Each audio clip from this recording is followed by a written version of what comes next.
Shalom, shalom à toi mon frère, ma soeur, mon ami et même mon ennemi. Je vous aime tous de l'amour du Seigneur. Ce que je veux partager avec vous, c'est un enseignement que j'ai reçu ce matin pendant que je faisais le sport et que je baladais mes chiens. Alors, je vais d'abord vous montrer la petite vidéo avec la démonstration et je vais revenir avec les explications et l'implication spirituelle et nous allons finir avec la prière. S'il te plaît, reste scotché jusqu'à la fin. Tu ne seras pas déçu. Que le Seigneur te bénisse. À tout à l'heure. Shalom, shalom à toi mon frère, ma soeur, mon ami et même mon ennemi. Voilà, aujourd'hui nous sommes vendredi le 2 septembre 2022. Je suis votre âme servant, la messagère de Dieu, Rachel Bonne-Nouvelle Smith, depuis Ohio, aux États-Unis d'Amérique. Je vous montre mes petits chiens que je suis en train de balader ce matin parce qu'il y a un enseignement que je viens de recevoir du Saint-Esprit pendant que je les baladais. Alors, regardez bien, vous voyez que les deux sont sur des laisses, ok? Et le garçon, le marron, c'est le garçon, il s'appelle Samson. La fille s'appelle Laïla. Ok, regardez, je vous montre. Cette laisse-ci est rétractive. Cette laisse-ci n'est pas rétractive. Ok? Et vous voyez que ces deux chiens ne peuvent pas aller au-delà de la liberté que je leur ai allouée au travers de la laisse. Vous voyez bien qu'ils font des efforts pour aller plus loin ou pour avancer plus vite. Mais les efforts sont vains. Let's go. Ils sont limités par la laisse. D'accord? Mais regardez, je vais faire quelque chose. Comme cette laisse est récréative, je peux la laisser un peu. Let's go, let's go. Let's go. Let's go. Ok, let's run, run, run. Excusez. Ok, j'ai relâché un peu cette laisse. Vous voyez? Maintenant, la fille a la possibilité d'aller un peu plus loin. Elle a même l'impression qu'elle peut s'aventurer où elle veut, qu'elle peut aller où elle veut. Elle a l'impression qu'elle est libre, quoi. Parce que maintenant, j'ai relâché un peu sa laisse pour lui donner un peu plus de mouvement. Par contre, le garçon a une laisse, autant pour moi, qui n'est pas rétractive. Ok? Alors, mais je peux, après un temps, ramener également la fille et rétracter à nouveau sa laisse. Et dès que je rétracte à nouveau sa laisse, puisque c'est moi qui tiens la laisse, ok, let's go. Puisque c'est moi qui tiens la laisse, voilà. Maintenant, j'ai rétracté sa laisse. Elle ne peut plus. Elle veut aller là-bas, mais elle ne peut pas. Elle veut aller de l'autre côté, mais elle ne peut pas. C'est moi qui décide où elle doit partir. Alors, et maintenant, je peux me la ramener plus. Je peux ramener maintenant sa laisse plus courte. Donc, regardez maintenant, elle a même très peu de liberté. J'ai ramené sa laisse un peu plus courte. Donc, vous voyez que je peux, après avoir donné à Laila un peu plus de liberté, maintenant j'ai ramené sa laisse plus courte que celle de Samson.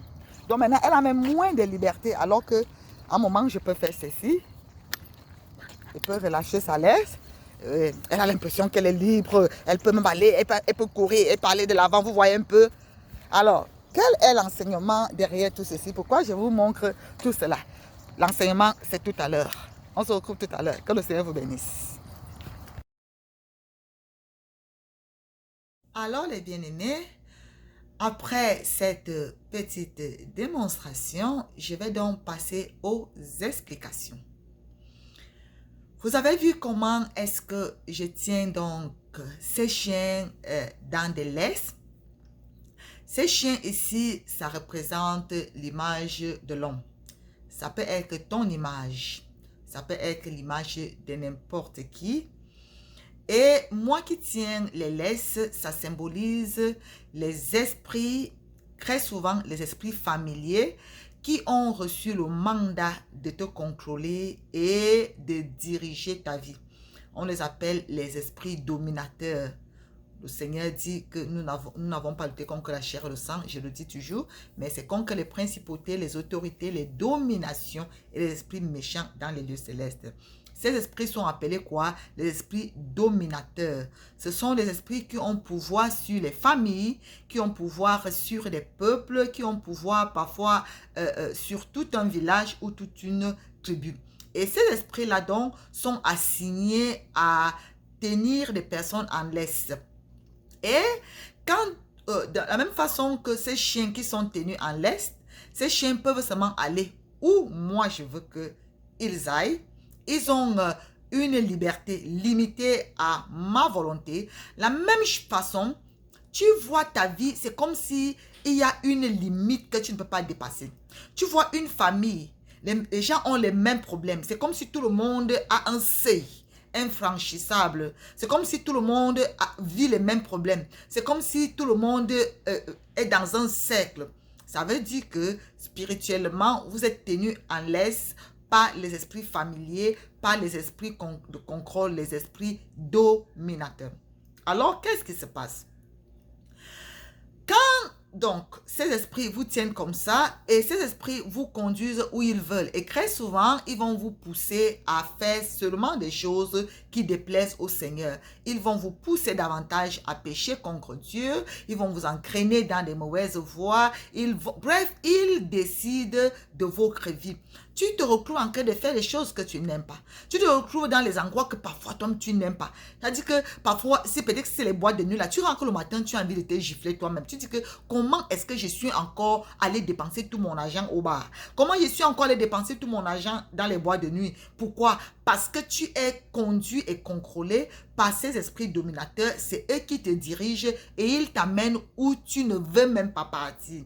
Ils t'amènent à faire des choses que toi-même, tu n'aimes pas. Au fond de toi, tu n'aimes pas cette vie que tu mènes. Mais c'est comme si tu es contrôlé. C'est comme si tu es manipulé. C'est comme si tu es dominé et tu ne vois pas la force qui est en train de faire cela. Alors, vous avez vu qu'à un moment, je pouvais un peu relâcher la laisse de Laila.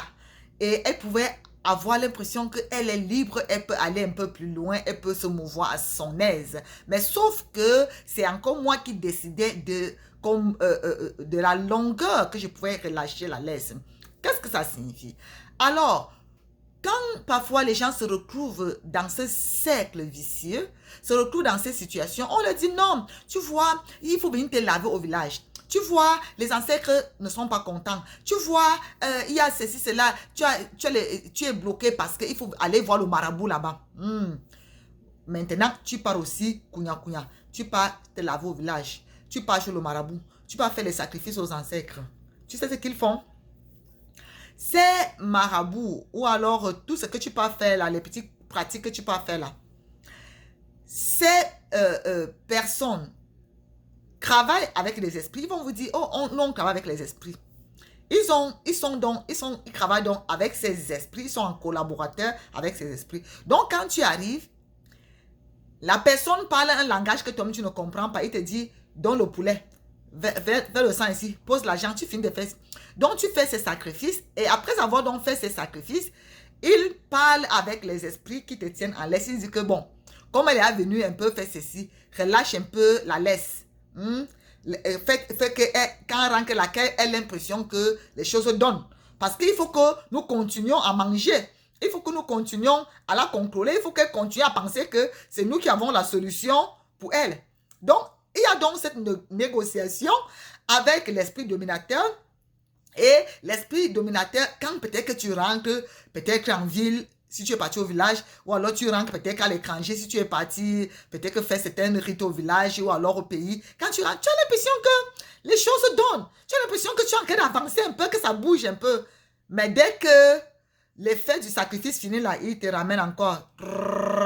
Comme vous avez vu comment j'ai ramené la laisse du chien et il revient en arrière. Il revient même parfois plus plus en arrière. On te retracte, on te ramène encore dans une position qui est pire même que celle que tu avais avant. Et tu te retrouves dans le même cercle. On dit que non, il faut encore aller. Tu peux te retrouver ainsi toute ta vie dans le même cercle vicieux. Tu dois toujours aller apaiser les ancêtres qui ne sont jamais contents. Hein. Ils ne sont jamais contents. On vous dit toujours que les ancêtres sont fâchés. On ne vous dit jamais qu'ils sont contents. Il faut donc toujours aller. Non, il faut toujours passer chez le marabout. Le marabout, tu pars chez lui, il ne va jamais te donner une bonne nouvelle. Tu te dis comment est-ce que c'est très grave. Tu vas donc partir.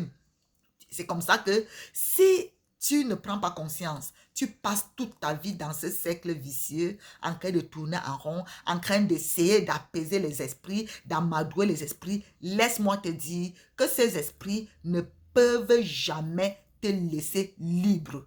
Ils ne vont jamais te laisser libre. Ils ne vont jamais te laisser aller accomplir ta destinée, aller faire ce à quoi Dieu t'a vraiment créé. Parce que c'est Dieu qui a les plans pour toi. Et la Bible dit, je l'ai cité hier, que Dieu dit qu'il connaît les projets qu'il a pour toi.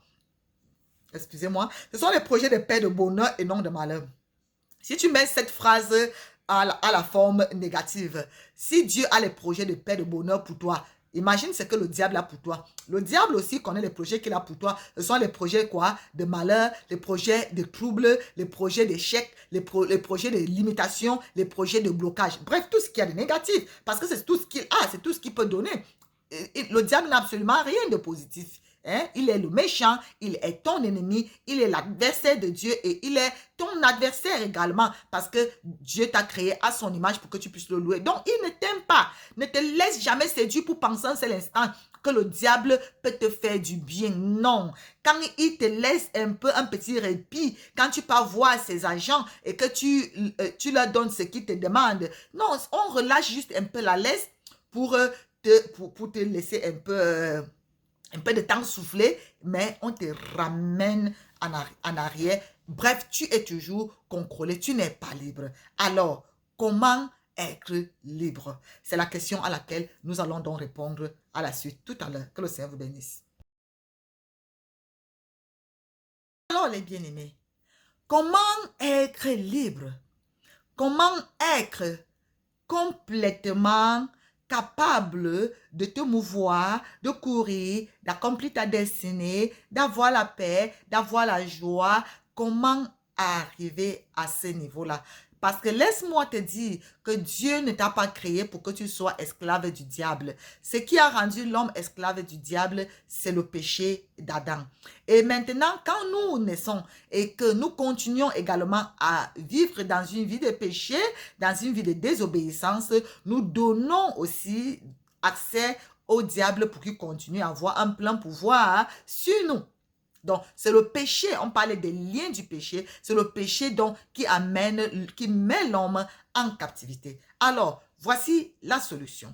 Dans le livre de Luc au chapitre 4, voyons ce que le Seigneur Jésus-Christ dit à partir du verset 18. Il dit ceci: « L'Esprit du Seigneur est sur moi, parce qu'il m'a oint pour annoncer une bonne nouvelle aux pauvres. » Ne sens-tu pas comme si ta vie est véritablement misérable? Et quand on parle de pauvre ici, ce n'est pas quelqu'un qui est pauvre parce qu'il n'a pas d'argent. La véritable pauvreté, c'est celle qui est mentale, spirituelle. Mon frère, ma soeur, tu peux avoir beaucoup d'argent, mais être pauvre. Parce que tu ne connais pas ton Dieu, tu ne connais pas ton Créateur, tu es vide à l'intérieur de toi. Si l'argent était la réponse, alors pourquoi est-ce qu'on voit des gens riches, des gens multimilliardaires, des gens qui sont... Je connais quelqu'un qui était un propriétaire d'une banque ici aux États-Unis. Il est monté au niveau de...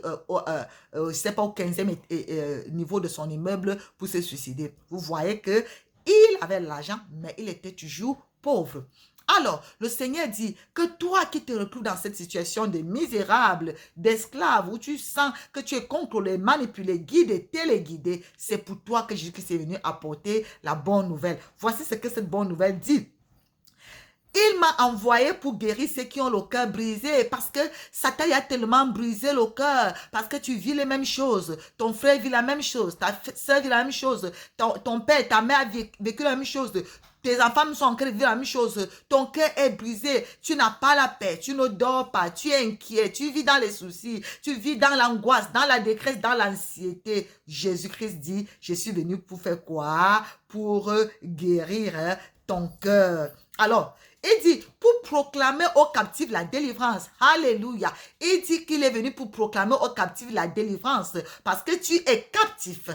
L'ennemi te tient en captivité. Les esprits familiers, les esprits des idoles, les maris spirituels ou femmes spirituelles, les esprits de sorcellerie ou je ne sais pas quoi, les esprits de la magie, te tiennent en captivité. Laisse-moi te dire qu'il n'y a que Jésus-Christ pour te libérer. Aucun homme, aucun marabout, aucune pratique, aucune tradition ne peut te libérer. Il n'y a que Jésus-Christ. Il dit, il a été envoyé pour faire quoi? Pour proclamer aux captifs la délivrance. La délivrance dont tu as besoin d'être délivré de ces esprits, c'est en Jésus-Christ seul. Il dit, la délivrance et aux aveugles le recommande de la vue pour envoyer libre les opprimés. Tu vois que tu es opprimé. Ça, c'est l'oppression. Tu n'es pas libre. Tu ne peux pas jouir de ta vie. Tu ne peux pas jouir de ta santé. Tout est comme lié et manipulé. Le Seigneur Jésus-Christ dit que c'est pour cela que Dieu l'a envoyé. Il a été oint de l'Esprit de Dieu. Il a été oint de la puissance de Dieu, justement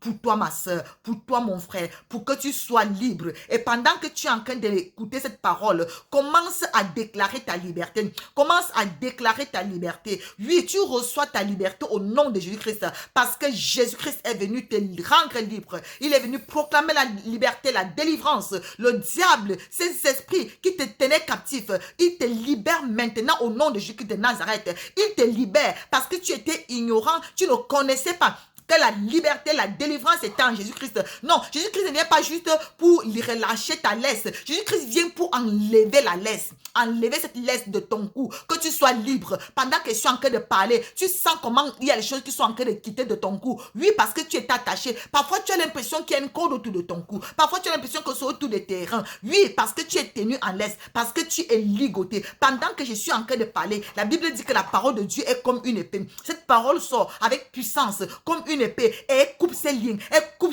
ces cordes qui sont autour de ton cou, autour de tes reins, partout où on t'a attaché, même si c'est humain, partout où tu es lié, partout où tu es contrôlé, partout où il y a des connexions maléfiques, des liens sataniques de ta famille, les liens sataniques des marabouts, les liens sataniques de la sorcellerie, partout où il y a ces liens dans ta vie, partout où il y a ces chaînes dans ta vie, au nom de Jésus de Nazareth, sois libre, sois libéré, sois délivré, sois libéré, au nom tout puissant de Jésus de Nazareth, parce que c'est ce que Jésus-Christ est venu faire. Il dit qu'il est venu faire quoi? Pour envoyer libre les opprimés. Sois libre, mon frère. Sois libre, ma soeur. Sois libéré de cette oppression, sois libéré de cet esprit de contrôle, sois libéré, c'est ton jour de liberté, de délivrance, au nom de Jésus de Nazareth. Il dit pour publier une année de grâce du Seigneur, une année de grâce du Seigneur. Pendant que tu écoutes ce message, je déclare ton année de grâce. Le Seigneur te fait grâce, le Seigneur te pardonne tes péchés, le Seigneur te restaure, le Seigneur te libère, le Seigneur te fait grâce, le Seigneur te fait grâce. La grâce c'est quoi? La grâce c'est une faveur que tu n'as pas méritée. La grâce c'est quelque chose que tu n'as rien fait pour avoir. Le Seigneur, parce qu'il est amour, parce qu'il est miséricordieux, il te fait grâce. Reçois ta grâce. Cette année, c'est ton année de grâce. Au nom de Jésus-Christ de Nazareth. La Bible dit, ensuite, il roula le livre, le remit au serviteur et s'assit. Tous ceux qui se trouvaient dans la synagogue avaient les regards fixés sur lui. Mon frère, ma soeur, fixe tes regards sur Jésus-Christ. Il est le seul sauveur, le seul Seigneur. Enlève tes regards des hommes, enlève tes regards des marabouts, des traditions. Il n'y a pas la solution là-bas. Tourne tes regards vers Jésus-Christ. Pas un Jésus-Christ qui est quelque part que tu vois sur une croix ou sur une image. Non, je parle de Jésus-Christ. Il est ressuscité. Il est assis à la croix du Père, dans le royaume des cieux. Il est vivant. Fixe tes regards en esprit. Lève ta voix, lève tes yeux et dis Jésus. Jésus, c'est à toi. Mes yeux sont sur toi. Ma foi en toi, ma confiance en toi. Tu es mon sauveur. Tu es mon Seigneur. Tu es mon rédempteur, mon libérateur. Commence à le dire, commence à le proclamer. Au nom de Jésus de Nazareth. La Bible dit que alors il commença à leur dire, aujourd'hui, cette parole de l'écriture que vous venez d'entendre est accomplie. Tu te rends compte que ça a été accompli depuis. Jésus-Christ a a déclaré cette parole il y a de cela 2000 ans. Et aujourd'hui, ne change pas. Comme tu es en train d'écouter, c'est pour toi aujourd'hui. Cette parole est accomplie. Cette parole de délivrance est accomplie dans ta vie. Cette parole de libération est accomplie dans ta vie aujourd'hui. Commence à le déclarer qu'aujourd'hui, cette parole est accomplie dans ma vie. Aujourd'hui, cette parole prend effet dans ma vie. Au nom de Jésus-Christ de Nazareth, je suis libre, je suis délivré. Tous les liens, les chaînes sur ma vie sont coupés, sont enlevés. Jésus-Christ est venu me libérer. Satan, je ne te dois plus rien. Commence à dire à ces esprits qui n'ont plus le droit de continuer à te contrôler, de continuer à te manipuler. Commence à le déclarer. Commence à lui dire c'est fini. Maintenant, j'ai la connaissance. Maintenant, je connais la vérité. La Bible dit que vous connaîtrez la vérité et la vérité vous rendra libre. Maintenant, tu connais la vérité. Tu vois, la vérité rend libre. La vérité rend libre. Et la vérité, ce n'est pas une entité. La vérité, c'est une personne. C'est une personnalité. C'est Jésus-Christ qui est la vérité. Quand tu le connais, quand tu connais ce qu'il est venu faire, alors tu es libre. Alors tu es libre. Oui, connais cette vérité. Accepte Jésus-Christ dans ta vie comme ton sauveur et Seigneur personnel et reçois ta liberté. Sois libre. N'accepte plus d'être esclave. N'accepte plus d'être dans les liens. N'accepte plus d'être dans les chaînes. N'accepte plus d'être manipulé, contrôlé, dominé. Parce que Jésus-Christ a déjà payé le prix pour toi à la croix du calvaire. Il a versé son sang pour toi, mon frère. Il a versé son sang pour toi, ma soeur. Reçois ta liberté au nom de Jésus-Christ de Nazareth. Déclare-le, décrète-le, confesse-le et crois. Crois et tu verras la gloire de Dieu. Au nom de Jésus-Christ de Nazareth. Au nom de Jésus-Christ de Nazareth. Alléluia, merci Seigneur. Commence à remercier le Seigneur. Commence à remercier le Seigneur. Commence à lui dire merci, merci Jésus. Merci Jésus pour la liberté de ma soeur, la liberté de mon frère. Merci Seigneur parce que cette parole s'est accomplie et cette parole est accomplie aujourd'hui. Aujourd'hui dans sa vie. Au nom de Jésus de Nazareth. Ces esprits qui le contrôlaient perdent contrôle sur sa vie. Au nom de Jésus, je les frappe d'aveuglement. Je les disperse. Au nom de Jésus de Nazareth. Au nom de Jésus de Nazareth. Gloire et louange à toi Seigneur. Hosanna à toi plus Père éternel. Seigneur, que la laisse qu'ils utilisaient contre mon frère, contre ma soeur, que leur laisse, leur chaîne prenne feu et soit consumée par le feu de Dieu au nom de Jésus-Christ. Gloire à toi Seigneur. Merci Seigneur. Merci Jésus. Merci Père parce que la révélation apporte la libération. Merci Seigneur pour cette révélation. Alléluia. Merci mon Dieu pour cette révélation.